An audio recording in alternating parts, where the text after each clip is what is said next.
வகுப்பு தமிழ் 10ஆம் வகுப்பு தமிழ் எலிஜிபிள் டெஸ்ட் அன்னை மொழியே இயல் 1 கவிதை பேழை. அன்னை மொழியை இயற்றியவர் யாருன்னு கேட்டாங்கன்னா பாவலரு பெருஞ்சித்திரனார். நம்பர் 1 கொஷின் வந்துட்டு அன்னை மொழியே அழகார்ந்த செந்தமிழே என்ற பாடல் வரி இடம்பெற்றுள்ள நூல் எதுன்னு கேட்டாங்கன்னா கனிசாறு.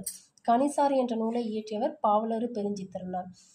3rd கொஷின் அன்னை மொழியே என்ற தலைப்பில் கவிதை எழுதியவர் யாரு? பாவலரு பெருஞ்சித்திரனார். சாகும்போது தமிழ் படித்து சாக வேண்டும் என்றான் சாமலும் தமிழ் மணந்து வேக வேண்டும் என்று பாடியவர் கா. சச்சிதானந்தன். பெருஞ்சித்திரனார் அவர்களின் இயற்பெயர் என்ன? துரைமாணிக்கம். பாவலரு என்ற அடைமொழியில் குறிப்பிடப்பட்டவர் யார்? பெருஞ்சித்திரனார்.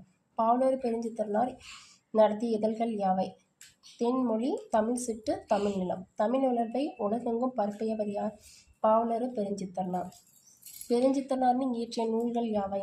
உலகியல் 100, காவிய கொத்து, நூலாசிரியர், கனிசாறு, என் சுவை என்பது, மகப்புகுவஞ்சி, பள்ளிப்பறவைகள், திருக்குறள், மெய்ப்பொருள் வரை. 10வது கொஷின் தமிழுக்கு கருவூலமாய் அமைந்த நூல் திருக்குறள், மெய்ப்பொருள் வரை. தமிழுக்கு கருவூலமாய் அமைந்த திருக்குறள் மெய்ப்பொருள் வரை என்ற நூலை இயற்றியவர் யார்? பாவலரு பெருஞ்சித்திரனார்.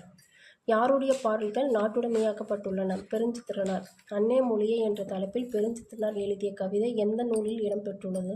கனிசாறு தொகுதி 1. 8 தொகை நூல்கள் யாவை? நற்றிணை, குறுந்தொகை, ஐங்குறு, பதிற்றுப்பாடல், பரிபாடல், கலித்தொகை, அகநானூறு, புறநானூறு. இதெல்லாம் ஹேண்ட் நோட்ஸ், கையாலேயே தமிழ் மொழியை நோட்ஸ் நம்ம எழுதி வச்சுருக்கோம். இப்படி தான் கொஷின் தமிழ் எலிஜிபிள் டெஸ்ட்டுக்கு இயல் 1ல் அன்னை மொழியை அப்படின்றதுல 14 கொஷின் இருக்குது. இதை வந்துட்டு உங்களுக்கு பிடிச்சிருந்தா நீங்கள் சப்ஸ்கிரைப் பண்ணிக்கலாம்.